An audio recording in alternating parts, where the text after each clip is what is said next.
Boa noite. Para a Joyce, que não dei ainda boa noite. Para a Paula, o esposo da Paula. Bom estarmos aqui na casa do nosso Senhor. Pensei que ia ter assim um momento de louvor, mensagem musical, que aí eu ficava mais um pouquinho lá. Mas aí já foi logo rapidinho. Muito bem. Quero primeiramente agradecer a Deus pela oportunidade,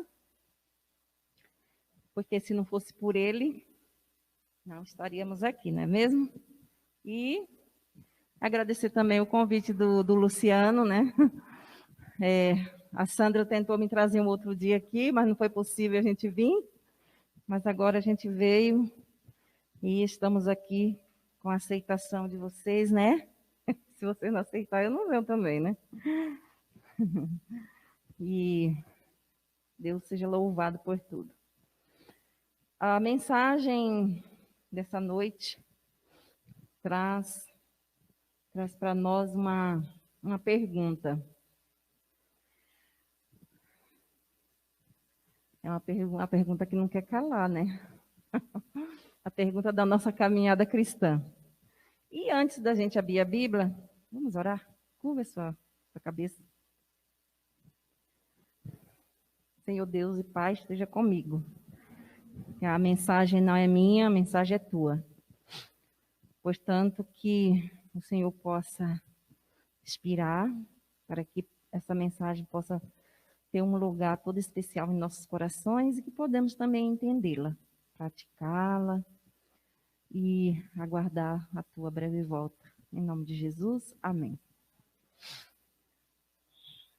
A pergunta é, gente, você tem certeza da salvação?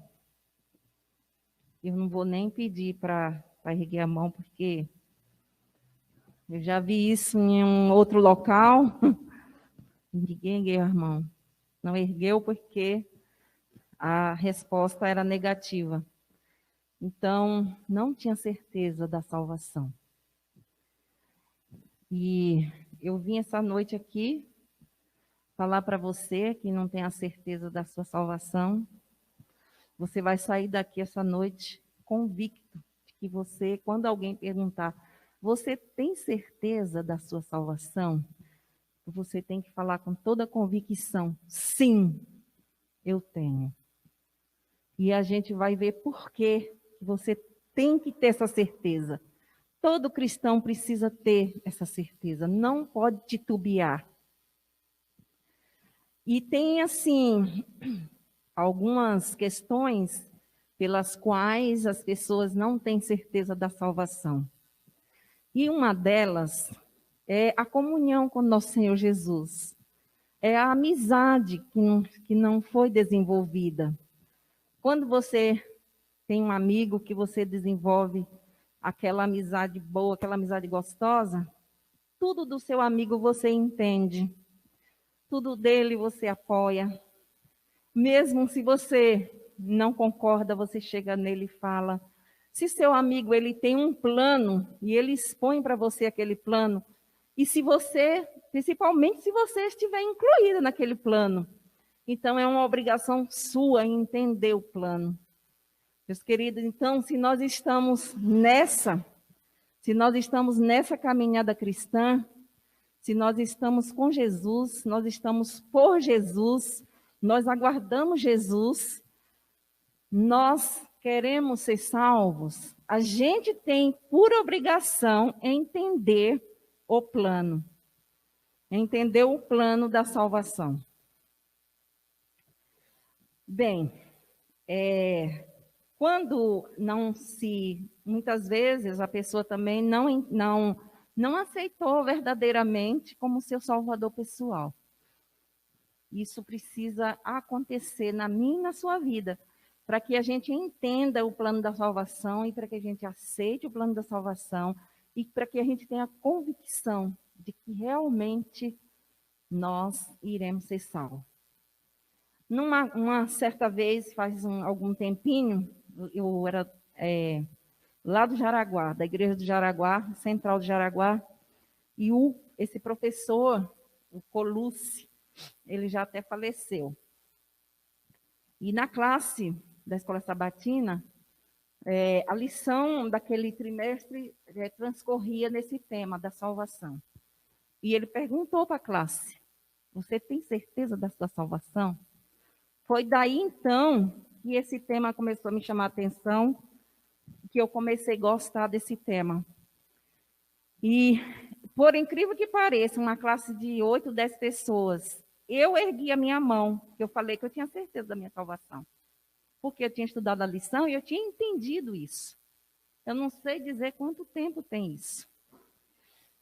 Mas, essa noite, eu quero que você abra a sua Bíblia lá, em Romanos 8. A gente pode ir até 10 horas, né? Que amanhã cedo ninguém vai trabalhar mesmo. Bom, eu não vou, né? Brincadeirinha, tá? Já já a gente encerra. Também não é tão já já assim, né? Olha, vamos ler aqui Romanos 8, 29 e 30. E diz assim, ó. Amém? Porquanto aos que de antemão conheceu, também os predestinou para serem conforme a imagem de seu Filho, a fim de que ele seja o primogênito entre muitos irmãos. 30. E aos que predestinou, a esses também chamou, e aos que chamou, a esses também justificou. E aos que justificou, a esses também glorificou. Então, assim, nós estamos estudando a justificação pela fé, tá? A salvação, a justificação pela fé. Tem gente que faz muita confusão com esse assunto da justificação pela fé. E esse assunto não é um assunto complicado. É um assunto, assim, muito simples de entender.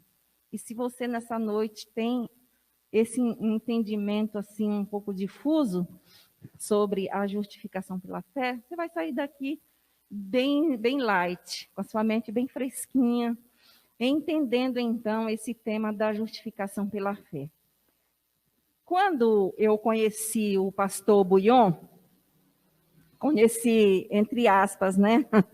Não conheço pessoalmente, mas quando eu o conheci com a sua jornada de evangelismo, o pastor Bullion, ele era uma pessoa muito preocupada com esse tema. E ele falava muito sobre a justificação pela fé. E se você for ver na Bíblia, a Bíblia também ela fala muito sobre a justificação pela fé. As mensagens cantadas falam muito sobre a justificação pela fé. A Cíntia Nascimento, ela gosta de cantar e ela fala também muito da justificação pela fé. Mas para frente a gente vai ver até um versículo bíblico da Bíblia que ela fala antes dela cantar uma música, da justificação pela fé. Aqui, meus queridos, são 4 etapas do plano da salvação, que nós iremos ver essa noite. Aqui em Romanos 8, 29 e 30, eu não sei se vocês perceberam aqui, que Deus, aqui, ele não está falando da predestinação. Porque a gente vai ver um pouquinho mais para frente como que o mundo entende isso. Como que o mundo cristão fala muito da predestinação. Como eles têm uma visão errada disso. Só que aqui em Romanos 29 e 30, Deus ele não está falando aqui da predestinação. Ele está falando aqui do caráter. Se você prestar bem atenção, ele fala assim, ó, porquanto aos que de antemão conheceu, também os predestinou para serem conformes à imagem de seu filho. Então, assim, ele está falando de caráter. Ora, nós não fomos criados à imagem e semelhança do nosso grandioso Deus? Sim. Então, aqui tem um convite todo especial para mim e para você, para que nós nos tornemos a imagem de quem? Do seu Filho, de Deus, né? De Jesus. Então, aqui a Bíblia está falando para mim isso. Ela está falando para mim aqui do caráter. Porque para mim ser salva, meu caráter tem que ser refinado. É a única coisa que nós iremos levar para os céus é o nosso caráter. A nossa personalidade, eu não posso mudar a minha personalidade. Ninguém pode mudar a personalidade de ninguém. Você nasceu com essa personalidade. E o caráter você vai desenvolvendo ao longo dos anos. De acordo com você vai crescendo e vai formando o caráter. E o caráter de uma criança é formado até os 7 anos de idade. Então, ainda quem não é pai, que pretende ser pai, ou que tem filho pequeno, tem que ter essa preocupação de inserir o caráter de Jesus nessa criança. Se você quer que ela seja uma herdeira do reino de Deus juntamente com você. Então, aqui, ele está falando do caráter. E a primeira etapa que nós iremos ver agora é que ele nos escolheu primeiro. Deus sempre toma o quê? A iniciativa.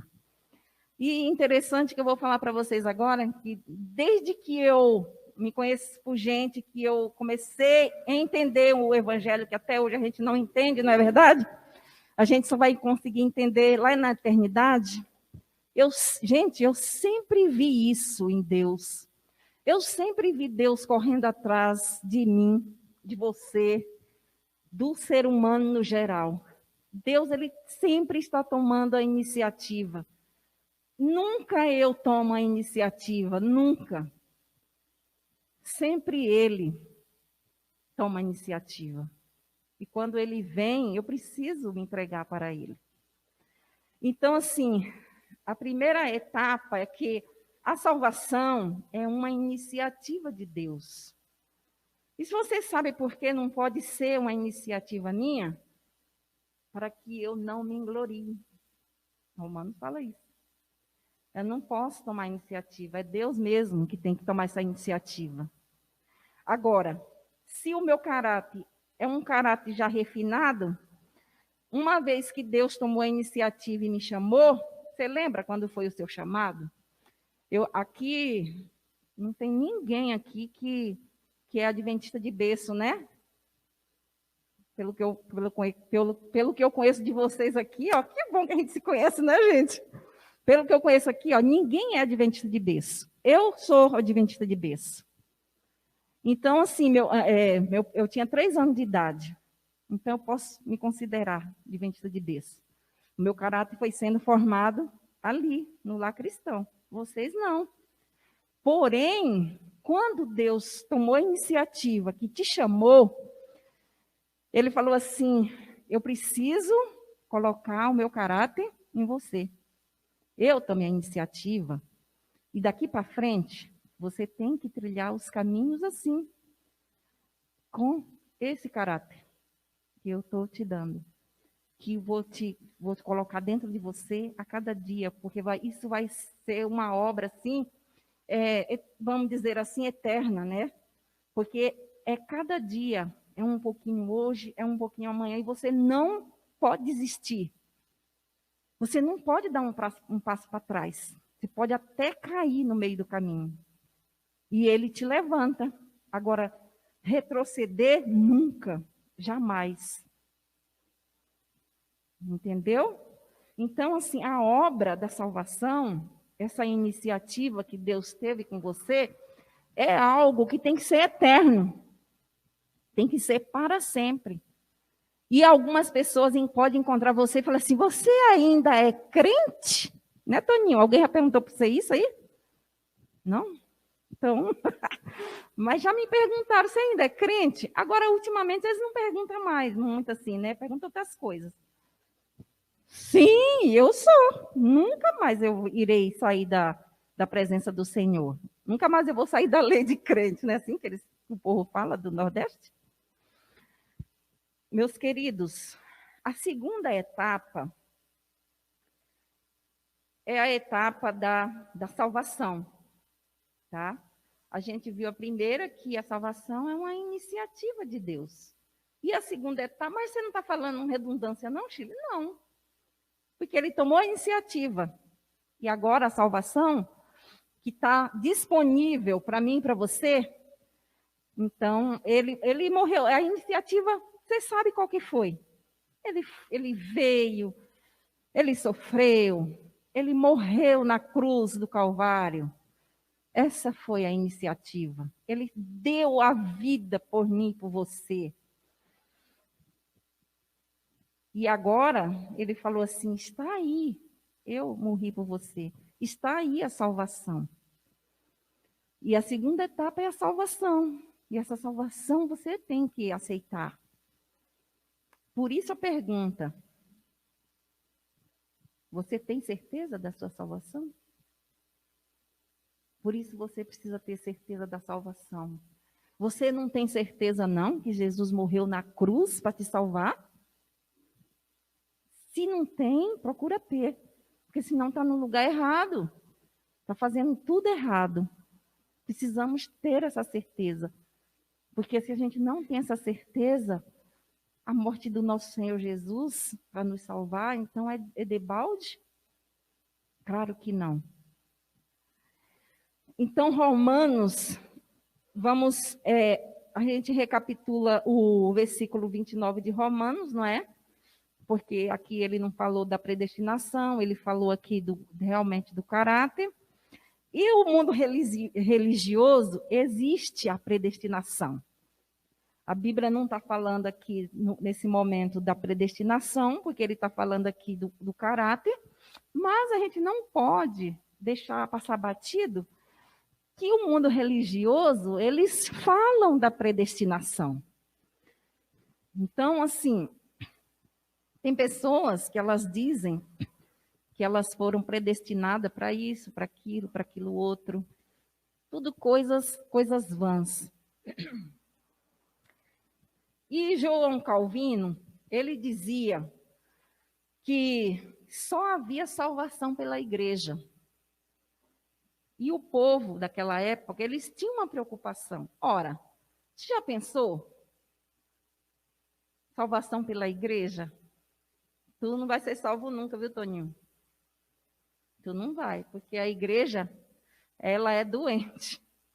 A igreja é falha, a igreja é pecadora. Como que ela vai te dar salvação? Depois ele procurou estudar mais o assunto e ele entendeu que esse discurso dele ele teria que mudar. Que a salvação não era pela igreja. Que a salvação agora vinha por Deus. Aí sim, né? Aí agora melhorou. Porém, como o João Calvino já tinha implantado isso na mente do povo, você sabe que quando coloca um negócio na mente do povo é difícil de tirar, né? É muito difícil de tirar. Então ficaram ali os calvinistas.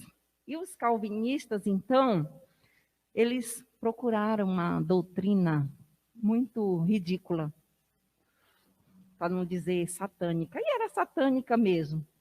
Porque eles diziam, o discurso deles era que a salvação, independente de você querer, eles diziam que a salvação era por Deus, tá? Só que assim, tinha dois grupos de pessoas. Tinha aquele grupo de pessoas que, se Deus fosse com a cara deles, então não importava quão longe eles tivessem ido, não importava se pecou, se não pecou, se era bonzinho, se era ruim, não interessa. ele ia ser salvo. Deus ia salvar a si mesmo. Ele querendo ou não. Porque a justificativa para isso era que a graça é irresistível. Esse era do primeiro grupo de pessoas. Agora, ao contrário, se você fizer tudo certinho, se Deus for com sua cara, você fizer por merecer a salvação, você podia chorar, implorar, plantar bananeira, fazer o que você quisesse. Deus não foi com sua cara, então você estava predestinado a morrer. Isso era o conceito religioso dos calvinistas. E quando a gente lê isso, vê isso aí, a gente chega à conclusão que isso daí é satânico. Então, assim, as pessoas, independente de querer ou não, iam para o inferno. É uma crença diabólica. Agora, irmãos, com base nisso que a gente falou, vamos ver o que está em 2 Pedro, porque assim, por que, Shirley, você está falando isso daí? O que isso tem a ver conosco? Porque você pode se deparar com pessoas te perguntando sobre a predestinação. Então, você vai saber responder baseado lá na Bíblia. 2 Pedro 3:9.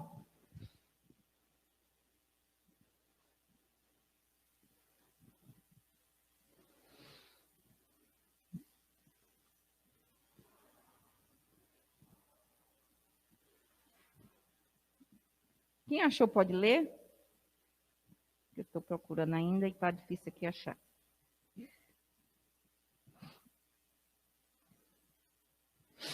Segundo Pedro 3:9.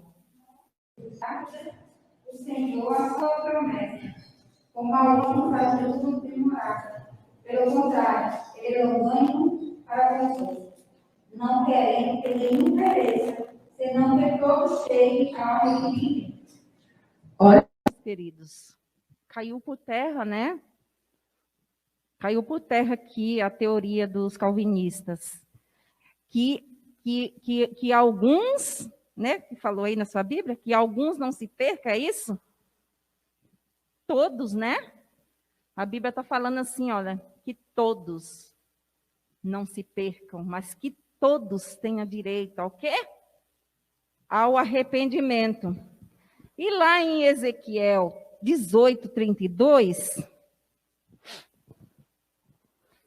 vamos ver aqui se a gente vai conseguir achar aqui agora. Ezequiel 18:32 diz assim, ó.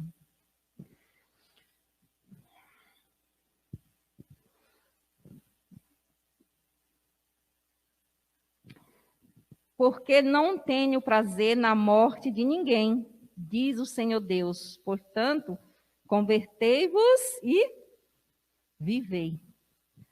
Então, assim, Deus, ele não predestinou ninguém para morrer sem salvação. Mas ele falou assim que todos têm a chance de se arrepender. Isso é o quê? Isso é justificação. Quando eu peco, eu preciso ir a Jesus. Antes tinha toda aquela cerimônia de sacrifício, né? Dos bichinhos que era imolado, aquela coisa toda. Hoje não precisa, graças a Deus, desde então não precisa, porque Jesus, Ele próprio faz isso por mim e por você. Eu vou diretamente a Ele e peço perdão pelos meus pecados. Quando eu vou, é porque Ele já veio primeiro. Já trabalhou na minha mente para que eu peça perdão. Olha só a iniciativa. Eu não vou. De mim mesma eu não irei.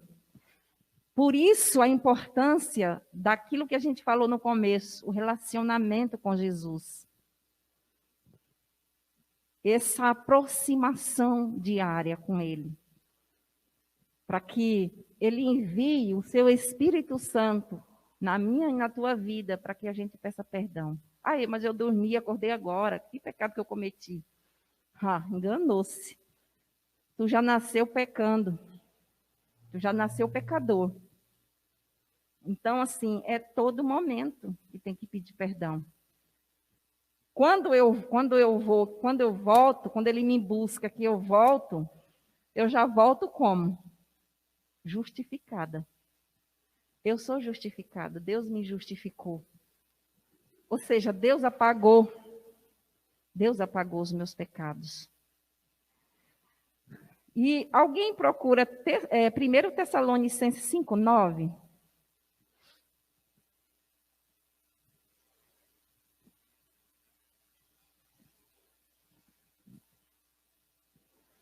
Pode ler.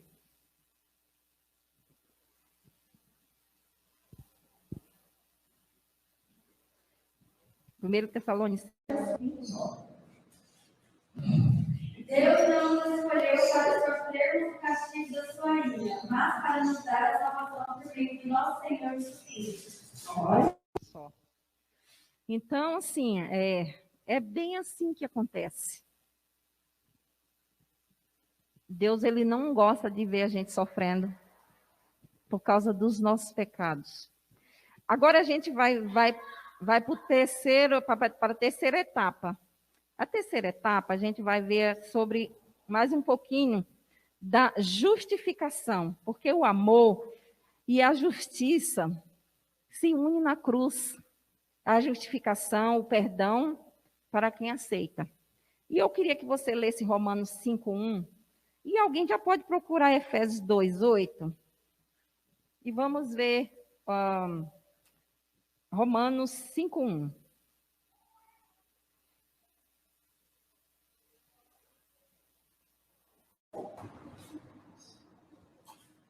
Pode ler?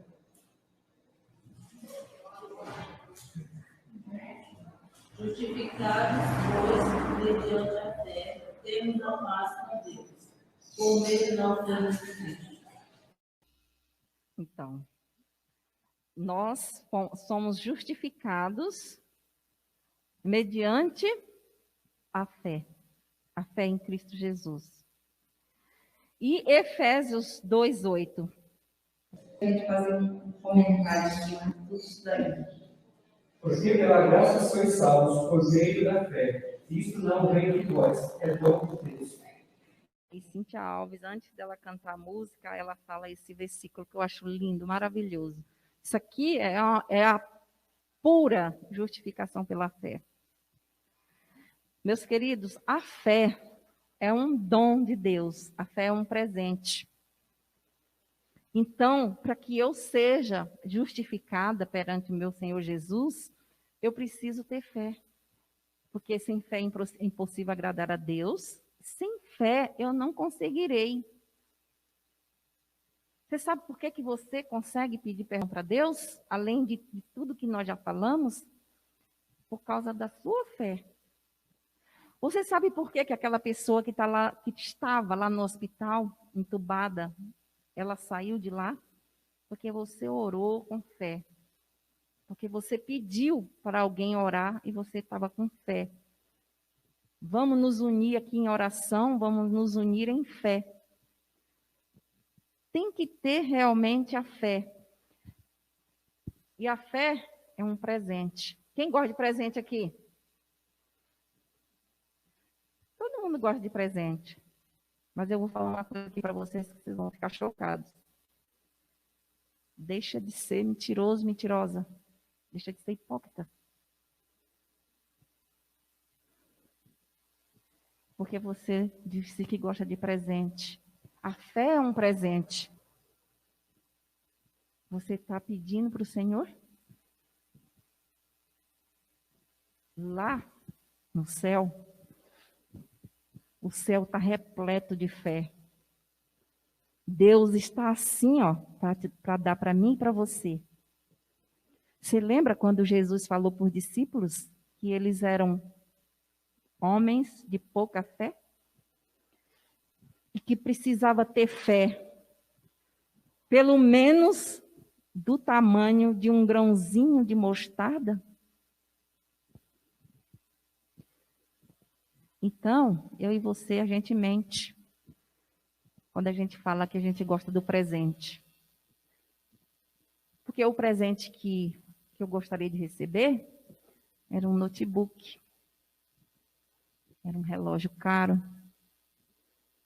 um carro zero, uma casa toda mobiliada.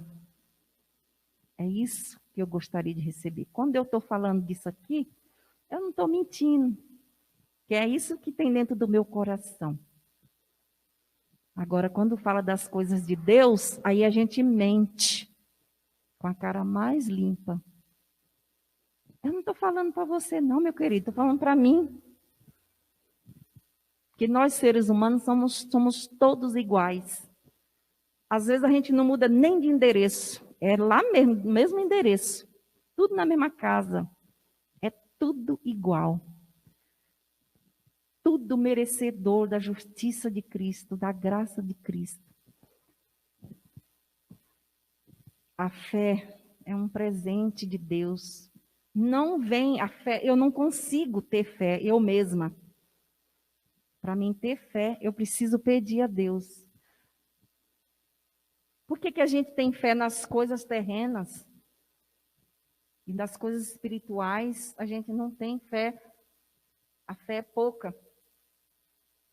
Cadê o povo que tinha que estar aqui? Tudo bem. É pandemia, é. Mas tem as cadeiras aqui vazias, ó. Aqui cabe 2 casais. Aqui cabe mais pessoas. Não vou, não. Vai que o Luciano está de Covid e passa para mim. Vou nada. Mas eu vou trabalhar, pegar a condução lotada. Eu vou no mercado, eu vou na feira, eu ando pela rua. Aí eu não tenho medo. Mas quando é para as coisas de Deus, eu não vou. Eu não busco. Eu não tenho. Eu não. É um não sem fim na vida. E nós só iremos conseguir ser justificado e alcançar a salvação mediante a fé em Cristo Jesus. É a fé que vai te salvar? Não. A fé é apenas um conduto. É como se fosse uma ponte que vai te ligar a Jesus. É por meio da fé que eu preciso ir até Jesus, ser justificada por Ele. Porque pela fé sois salvos, mediante Jesus Cristo, mediante Deus, que é um dom que vem de Deus.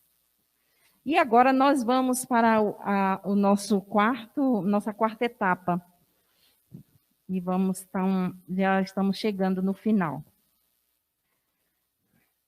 Eu falo assim que a quarta etapa é o ápice do cristianismo. É o ápice da minha fé. É o ápice da Paula, do Kaique, da Joyce, de todos nós cristãos. A glorificação. E você pode ler Filipenses 3, 20 e 21.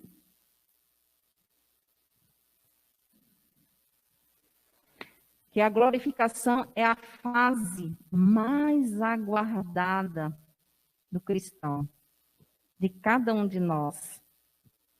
Filipenses 3, 20 e 21.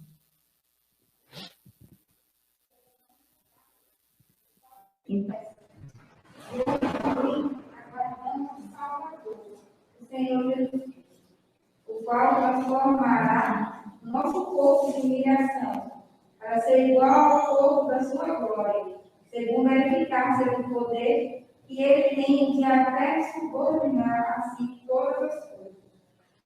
Então, meus queridos, né? Ô, glória! Tchau, pecado.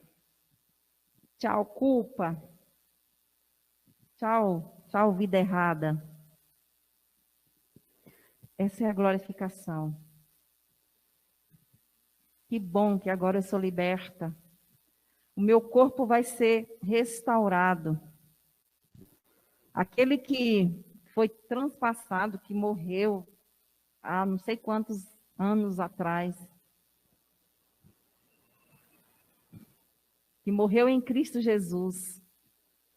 E se nós estivermos ainda vivos quando Jesus voltar, nós vamos receber um corpo de glória, um corpo glorificado. Isso é a glorificação. E o cristão, ele tem que, em toda a sua caminhada, ele tem que passar por todas as etapas para ele conseguir chegar à etapa final, que é a glorificação. E eu quero terminar contando uma história. Diz que essa história é uma história verídica, realmente aconteceu. Existia um pai e um filho em uma casa, e eles gostavam muito de obra de arte. Aqueles quadros maravilhosos de artistas famosos. Picasso, Da Vinci, daí para lá. E eles compravam esses quadros caríssimos. E à noite, eles gostavam de ficar sentados na sala, contemplando a beleza daqueles quadros. Quando foi um dia, o filho desse homem foi chamado para a guerra. E ele foi para a guerra. Lá na guerra, ele conseguiu salvar muitas vidas. E tinha um soldado que era muito seu amigo, e ele conseguiu salvar esse soldado dos tiroteios. Porém, ele não conseguiu salvar a si mesmo. Ele veio a falecer. Esse pai, quando soube disso, ele ficou muito triste. E ele ficou morando sozinho naquela casa. E ele chorava muito, vivia muito angustiado. Quando foi um dia, alguém bateu a porta. Quando ele foi abrir a porta, ele se deparou com um rapaz. O rapaz tinha um quadro na mão, pintado por ele mesmo. E ele falou assim: olha, eu estava na guerra e eu era muito amigo do seu filho. Eu vim trazer esse quadro. Eu não sou pintor, nunca pintei na minha vida, mas eu pintei a imagem do seu filho. E eu vim trazer esse quadro como agradecimento, porque o seu filho salvou a minha vida. Aí o pai logo já ficou preocupado, procurando dinheiro. Quanto que é? Nossa, como assim? Você nunca pintou? Não, eu nunca pintei. E você fez essa obra maravilhosa, mas todas as características do meu filho. Nossa, maravilhoso esse quadro, muito lindo mesmo. Quanto que é? Eu posso pagar qualquer valor que você falar, eu vou pagar. Ele falou assim: não, não é nada, é um presente. Porque o meu coração é muito grato, porque o seu filho preservou a minha vida. Então, assim, eu tinha que fazer alguma coisa para agradecer essa dádiva. Tudo bem, o rapaz foi embora, o homem ficou. E ele, então, decidiu que um dia ele ia leiloar toda aquela obra de arte, aqueles quadros maravilhosos, caros, que havia ali na sua sala. Aí ele chamou o leiloeiro, começou a fazer os anúncios, e aí, então, fez a exposição dos quadros, e veio as pessoas mais poderosas, mais ricas daquele local. E o leiloeiro, como é que é? O cara do leilão. Ele falou assim: A obra, o filho. $100. Quem dá mais? Aquele silêncio. A obra, o filho. $50. Quem dá mais? Aí o pessoal começou a murmurar, né? Por que você não leiloa logo esses quadros aí, os mais caros primeiro, não sei o quê? Fica leiloando essa porcaria desse quadro aí de filho, não sei o quê. Aí ele não disse nada, ele continuou o leilão. Ele falou assim, a obra, o filho, $10. Quem dá mais? Aí lá do final veio um homem bem simples, e aquele homem era o jardineiro da família, da casa ali. Porque, assim, nessa época, o pai já tinha morrido, esqueci de falar esse detalhe. O pai já tinha morrido. E ele deixou, então, os quadros para ser leiloado. Aí o jardineiro veio e ele falou assim, pensou assim, eu não tenho mais do que $10, e é tudo que eu tenho, mas eu vou querer, porque ele gostava demais da família, gostava do pai, gostava do filho. Falei assim, eu quero ter esse quadro do filho. Então, ele foi lá e arrematou o quadro do filho. E algo inusitado aconteceu. Quando ele arrematou esse quadro, o leiloeiro falou assim, pois bem, encerrado o leilão. Aí todo mundo, por quê? Como assim? Ele não vai... Porque, primeiramente, eu tinha que leiloar a obra, o quadro O Filho. Quem arrematasse essa obra ia levar de graça todas as outras obras de arte. Aí o povo ficou tudo revoltado, e foi todo mundo embora. E o jardineiro saiu feliz da vida, porque agora ele ficou rico, né? Porque aquilo valia fortuna. Meus queridos, o que eu quero dizer para você nessa noite com essa história? Quero dizer para você que quem tem o filho tem tudo. Quem não tem o filho não tem nada. Então, meus queridos, você aceita as etapas da salvação? A pergunta que nós fizemos no começo, você tem certeza da sua salvação? A partir de hoje, se você não diria que teria, você então dirá que terá.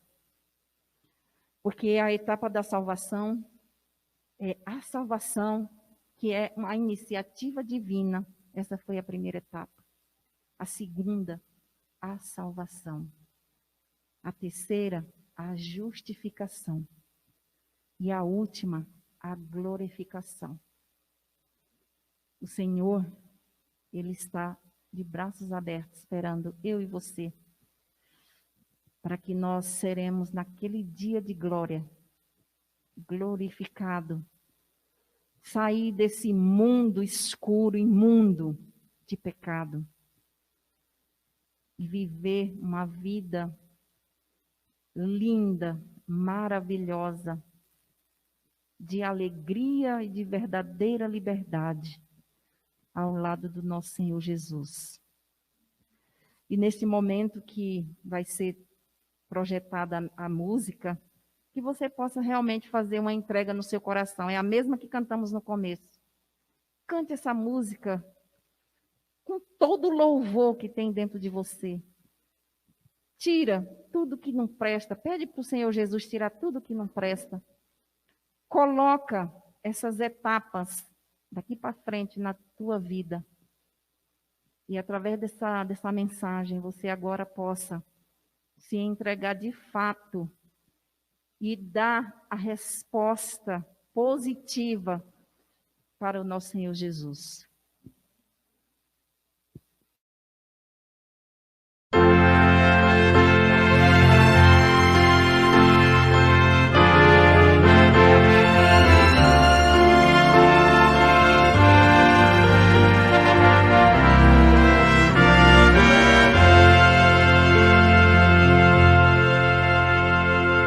Oh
Querido Deus e Pai que nos céus estás, nós queremos te agradecer pela oportunidade de ainda ter a liberdade de abrir a tua palavra, de estudá-la, compreendê-la.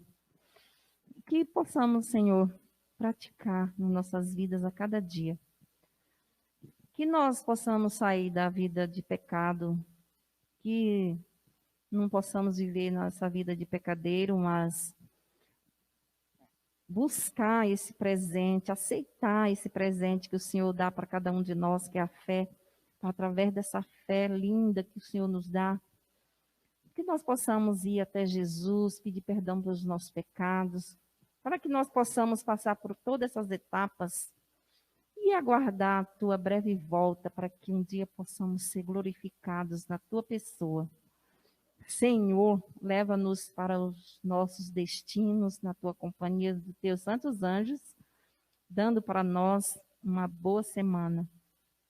As pessoas que estão sofrendo nos leitos de hospitais, aquelas que nós conhecemos, que por da tua vontade, que o anjo da cura possa passar por lá, possa dar a cura que a pessoa esteja necessitando no momento, que o Senhor sabe, seja cura física ou cura espiritual. Nós queremos entregar essas pessoas nas tuas mãos. Perdoa, Pai, nossos pecados, nos ajude a estar cada dia em comunhão contigo, com um relacionamento que aquele que o Senhor quer que nós tenhamos, aquele relacionamento que nem os discípulos entenderam quando viveu contigo aqui na terra.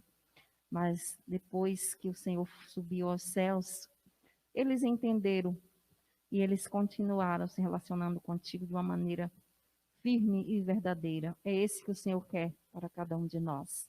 Tudo isso eu peço, Senhor, e te agradeço em nome de Jesus. Amém.